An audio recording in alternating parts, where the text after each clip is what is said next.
गणेशाय नमः। ओम श्री सीतारामचंद्राभ्यां नमः। श्रीमद् वाल्मीकि रामायण अरण्य कांड सर्ग 72 से 75। सर्ग 72।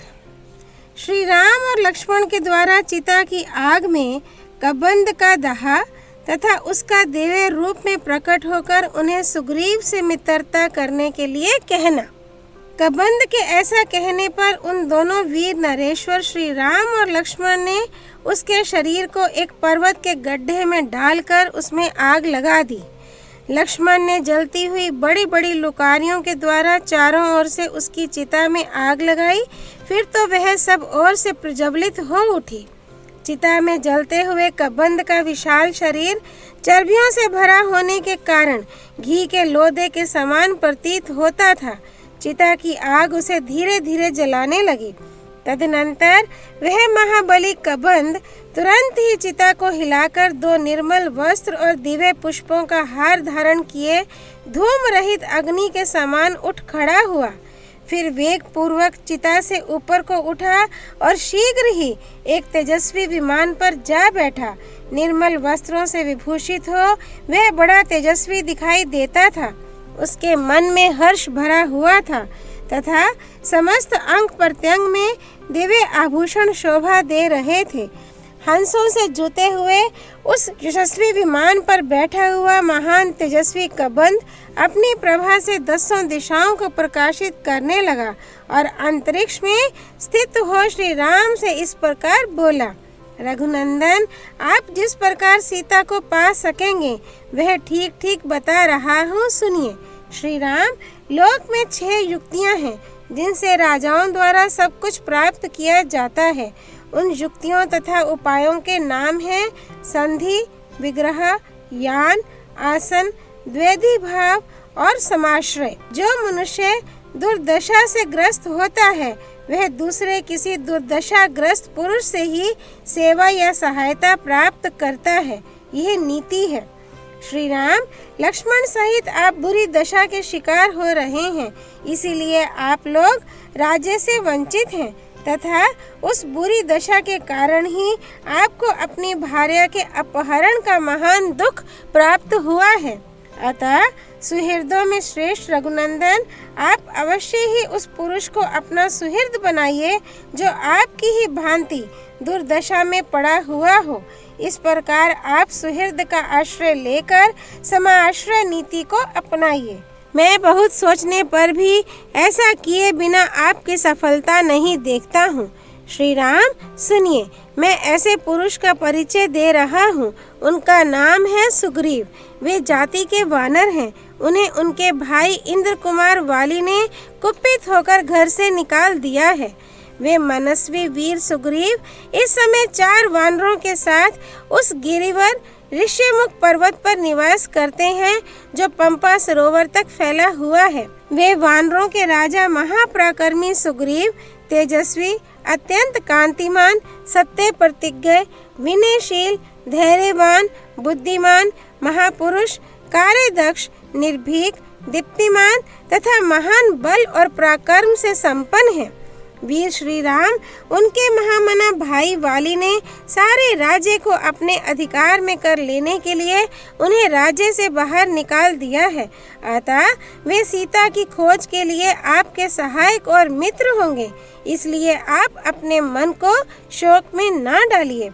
इक्ष्वाकु वंशी वीरों में श्रेष्ठ श्री राम जो होनहार है उसे कोई भी पलट नहीं सकता। काल का विधान सभी के लिए दुर्लंघ्य होता है। अतः आप पर जो कुछ भी बीत रहा है इसे काल या प्रारब्ध का विधान समझकर आपको धैर्य धारण करना चाहिए। वीर रघुनाथ जी, आप यहाँ से शीघ्र ही महाबली सुग्रीव के पास जाइए और जाकर तुरंत उन्हें अपना मित्र बना लीजिए। प्रज्वलित अग्नि को साक्षी बनाकर परस्पर द्रोह न करने के लिए मैत्री स्थापित कीजिए और ऐसा करने के बाद आपको कभी उन वानर राज सुग्रीव का अपमान नहीं करना चाहिए। वे इच्छा अनुसार रूप धारण करने वाले पराक्रमी और कृतज्ञ हैं और इस समय स्वयं ही अपने लिए एक सहायक ढूंढ रहे हैं। उनका जो अभिष्ट कार्य है उसे सिद्ध करने में आप दोनों भाई समर्थ हैं। सुग्रीव का मनोरथ पूर्ण हो या न हो, वे आपका कार्य अवश्य सिद्ध करेंगे। वे ऋक्ष रजा के श्वेतरज पुत्र हैं और वाली से शंकित रहकर पंपा सरोवर के तट पर भ्रमण करते हैं। उन्हें सूर्य देव का औरस पुत्र कहा गया है। उन्होंने वाली का अपराध किया है, इसीलिए वे उससे डरते हैं।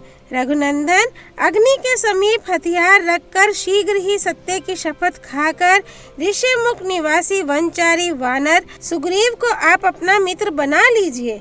कपिश्रेष्ठ सुग्रीव संसार में नर मांस भक्षी राक्षसों के जितने स्थान हैं, उन सबको पूर्ण रूप से निपुणता पूर्वक जानते हैं। रघुनंदन, शत्रुदमन, सहस्त्रों किरणों वाले सूर्यदेव जहाँ तक तपते हैं, वहाँ तक संसार में कोई ऐसा स्थान या वस्तु नहीं है जो सुग्रीव के लिए अज्ञात हो। वे वानरों के साथ रहकर समस्त नदियों, बड़े बड़े पर्वतों, पहाड़ी दुर्गम स्थानों और कंदराओं में भी खोज कराकर आपकी पत्नी का पता लगा लेंगे।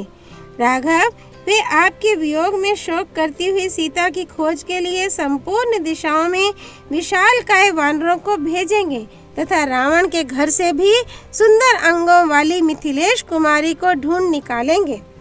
आपकी प्रिय सती साध्वी सीता मेरु शिखर के अग्रभाग पर पहुंचाई गई हो या पाताल में प्रवेश करके रखी गई हो, वानर शिरोमणि सुग्रीव समस्त राक्षसों का वध करके उन्हें पुनः आपके पास ला देंगे। श्री वाल्मीकि निर्मित आश्रमण आदि काव्य के अरण्य कांड में 72वां सर्ग पूरा हुआ। सर्ग 73। दिव्य रूपधारी कबंध का श्री राम और लक्ष्मण को ऋषिमुख और पंपा सरोवर का मार्ग बताना तथा मतंग मुनि के वन एवं आश्रम का परिचय देकर प्रस्थान करना। श्री राम को सीता की खोज का उपाय दिखाकर अर्थवेता कबंध ने उनसे पुनः यह प्रयोजन युक्त बात कही। श्री राम यहाँ से पश्चिम दिशा का आश्रय लेकर जहाँ ये फूलों से भरे हुए मनोरम वृक्ष शोभा पा रहे हैं, यही आपके जाने लायक सुखद मार्ग है।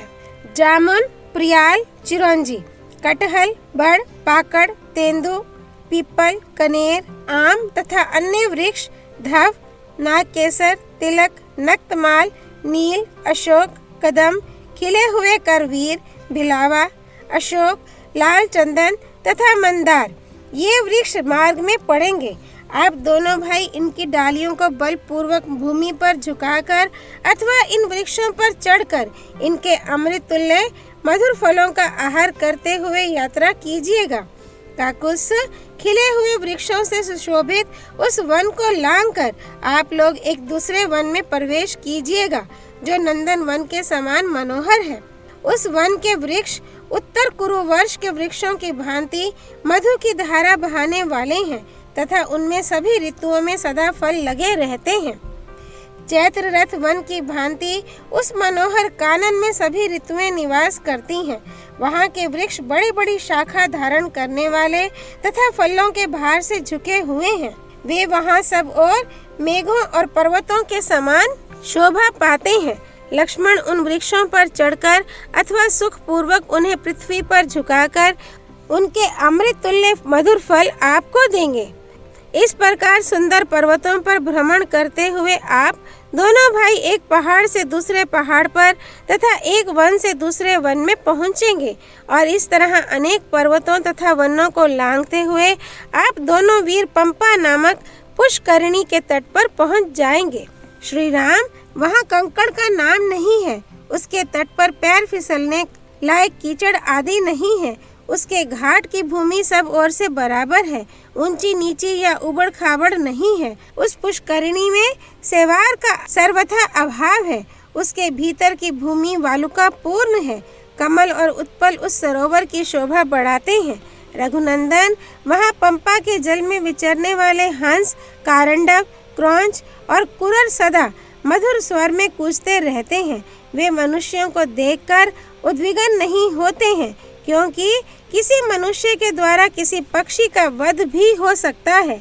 ऐसे भय का उन्हें अनुभव नहीं है। ये सभी पक्षी बड़े सुंदर हैं।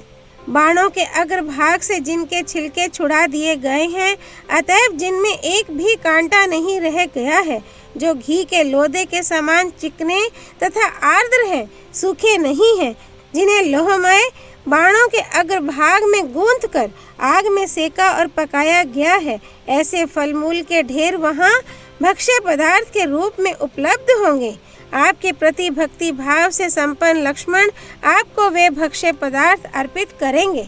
आप दोनों भाई उन पदार्थों को लेकर उस सरोवर के मोटे मोटे सुप्रसिद्ध जलचर पक्षियों तथा श्रेष्ठ रोहित, रोहू, वक्रतुंड और नलमीन आदि मत्स्यों को थोड़ा थोड़ा करके खिलाइएगा। इससे आपका मनोरंजन होगा। जिस समय आप पंपा सरोवर की पुष्प राशि के समीप मछलियों को भोजन कराने की क्रीड़ा में अत्यंत संलग्न होंगे, उस समय लक्ष्मण उस सरोवर का कमल की गंध से सुवासित, कल्याणकारी, सुखद, शीतल, रोगनाशक, क्लेशहारी तथा चांदी और स्फटिक मणि के समान स्वच्छ जल कमल के पत्ते में निकालकर लाएंगे और आपको पिलाएंगे। श्री राम सायंकाल में आपके साथ विचरते हुए लक्ष्मण आपको उन मोटे मोटे वनचारी वानरों का दर्शन कराएंगे जो पर्वतों की गुफाओं में सोते और रहते हैं। नरश्रेष्ठ, वे वानर पानी पीने के लोभ से पंपा के तट पर आकर सांडों के समान गरजते हैं। उनके शरीर मोटे और रंग पीले होते हैं। आप उन सबको वहां देखेंगे।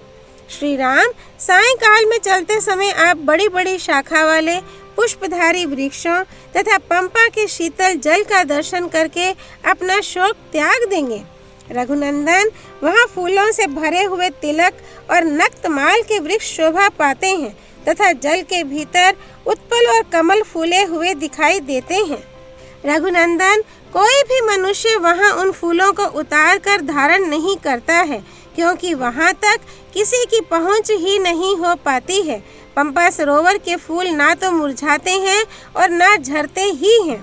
कहते हैं वहाँ पहले मतंग मुनि के शिष्य ऋषिगण निवास करते थे, जिनका चित्त सदा एकाग्र एवं शांत रहता था। वे अपने गुरु मतंग मुनि के लिए जब जंगली फल मूल ले आते और उनके भार से थक जाते, तब उनके शरीर से पृथ्वी पर पसीनों की जो बूंदें गिरती थी, वे ही उन मुनियों की तपस्या के प्रभाव से तत्काल फूल के रूप में परिणत हो जाती थी। राघव, पसीनों की बूंदों से उत्पन्न होने के कारण वे फूल नष्ट नहीं होते हैं।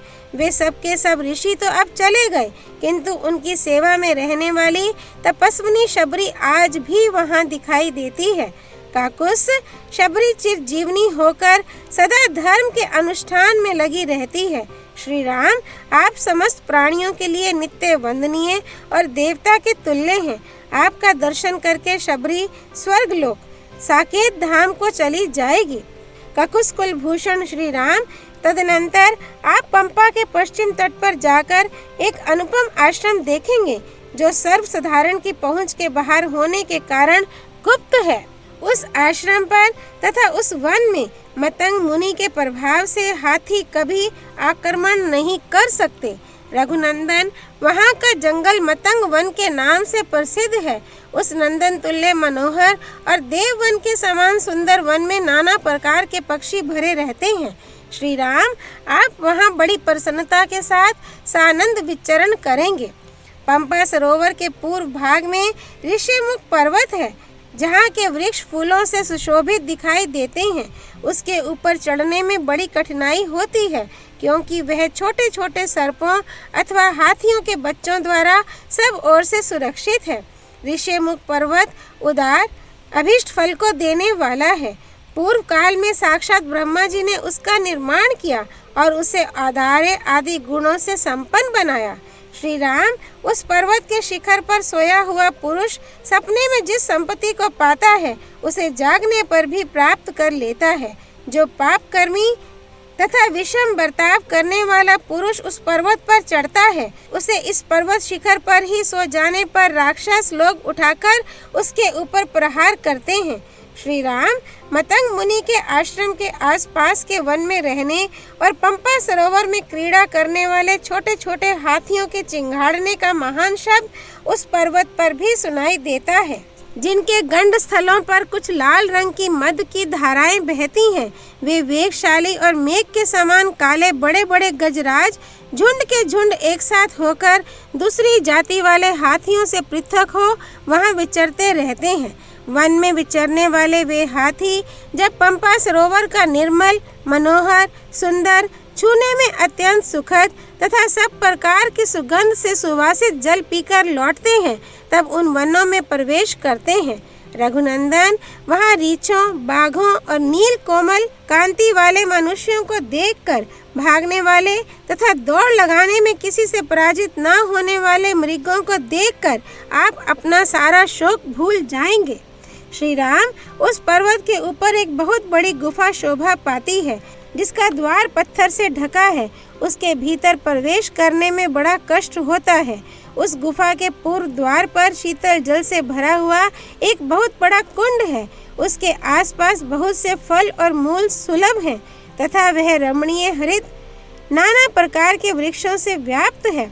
धर्मात्मा सुग्रीव वानरों के साथ उसी गुफा में निवास करते हैं। वे कभी कभी उस पर्वत के शिखर पर भी रहते हैं। इस प्रकार श्री राम और लक्ष्मण दोनों भाइयों को सब बातें बताकर सूर्य के समान तेजस्वी और पराक्रमी कबंध दिव्य पुष्पों की माला धारण किए आकाश में प्रकाशित होने लगा। उस समय वे दोनों भाई श्री राम और लक्ष्मण वहां से प्रस्थान करने के लिए उद्यत हो आकाश में खड़े हुए महाभाग कबंध से उसके निकट खड़े होकर बोले, अब तुम परम धाम को जाओ।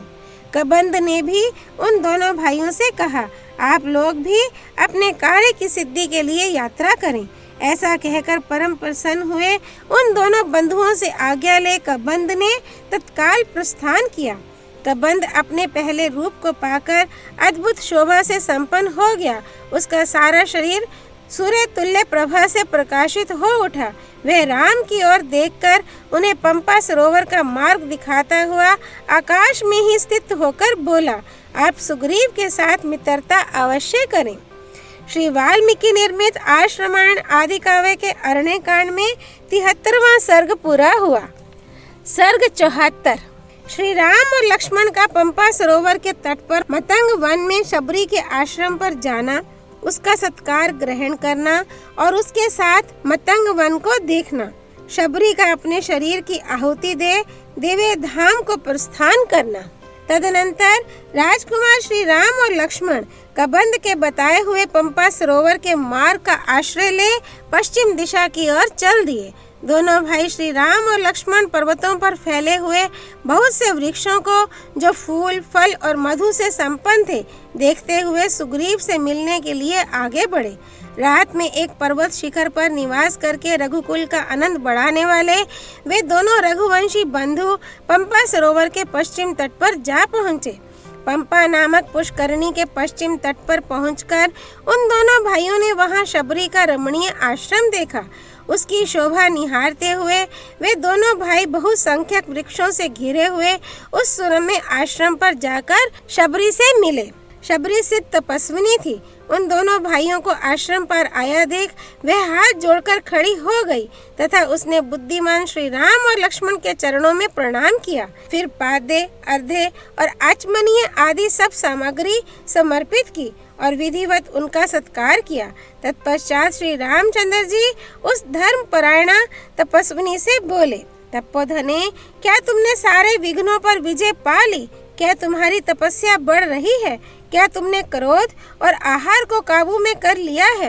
तुमने जिन नियमों को स्वीकार किया है वे निप तो जाते हैं ना? तुम्हारे मन में सुख और शांति है ना? चारु भाषिणी, तुमने जो गुरुजनों की सेवा की है वह पूर्ण रूप से सफल हो गई है ना? श्री रामचंद्र जी के इस प्रकार पूछने पर वैसे तपस्विनी बूढ़ी शबरी जो सिद्धों के द्वारा सम्मानित थी उनके सामने खड़ी होकर बोली, रघुनंदन, आज आपका दर्शन मिलने से ही मुझे अपनी तपस्या में सिद्धि प्राप्त हुई है। आज मेरा जन्म सफल हुआ और गुरुजनों की उत्तम पूजा भी सार्थक हो गई। पुरुष परवर श्री राम, आप देवेश्वर का यहाँ सत्कार हुआ, इससे मेरी तपस्या सफल हो गई और अब मुझे आपके दिव्य धाम की प्राप्ति भी होगी ही। सौम्य, मानद आपकी सौम्य दृष्टि पड़ने से मैं परम पवित्र हो गई। शत्रु दमन, आपके प्रसाद से ही अब मैं अक्षय लोकों में जाऊंगी। जब आप चित्रकूट पर्वत पर पधारे थे, उसी समय मेरे गुरुजन, जिनकी मैं सदा सेवा किया करती थी, अतुल कांतिमान विमान पर बैठकर यहाँ से दिव्य लोक को चले गए। उन धर्मज्ञ महाभाग महर्षियों ने जाते समय मुझसे कहा था कि तेरे इस परम पवित्र आश्रम पर श्री रामचंद्र जी पधारेंगे और लक्ष्मण के साथ तेरे अतिथि होंगे। तुम उनका यथावत सत्कार करना। उनका दर्शन करके तू श्रेष्ठ एवं अक्षय लोकों में जाएगी। पुरुष परवर उन महाभाग महात्माओं ने मुझसे उस समय ऐसी बात कही थी। अतः पुरुष सिंह, मैंने आपके लिए पंपा तट पर उत्पन्न होने वाले नाना प्रकार के जंगली फल मूलों का संचय किया है। शबरी जाति से वर्ण बाह्य होने पर भी विज्ञान में बहिष्कृत नहीं थी। उसे परमात्मा के तत्व का नित्य ज्ञान प्राप्त था। उसकी पूर्वोक्त बातें सुनकर धर्मात्मा श्री राम ने उससे कहा, तपोधने, मैंने कबंध के मुख से तुम्हारे महात्मा गुरुजनों का यथार्थ प्रभाव सुना है। यदि तुम स्वीकार करो तो मैं उनके उस प्रभाव को प्रत्यक्ष देखना चाहता हूँ। श्री राम के मुख से निकले हुए इस वचन को सुनकर शबरी ने उन दोनों भाइयों को उस महान वन का दर्शन कराते हुए कहा, रघुनंदन, मेघों की घटा के समान श्याम और नाना प्रकार के पशु पक्षियों से भरे हुए इस वन की ओर दृष्टिपात कीजिए। ये मतंग वन के नाम से ही विख्यात है। महातेजस्वी श्री राम, यही वे मेरे भावितात्मा, शुद्ध अंतःकरण वाले एवं परमात्म चिंतन प्राण गुरुजन निवास करते थे। इसी स्थान पर उन्होंने गायत्री मंत्र के जप से विशुद्ध हुए अपने देह रूपी पंजर को मंत्रोच्चारण पूर्वक अग्नि में होम दिया था। यह प्रत्यक्ष स्थली नाम वाली वेदी है, जहाँ मेरे द्वारा भली भांति पूजित हुए वे महर्षि वृद्धावस्था के कारण श्रम से कांपते हुए हाथों द्वारा देवताओं को फूलों की बलि चढ़ाया करते थे।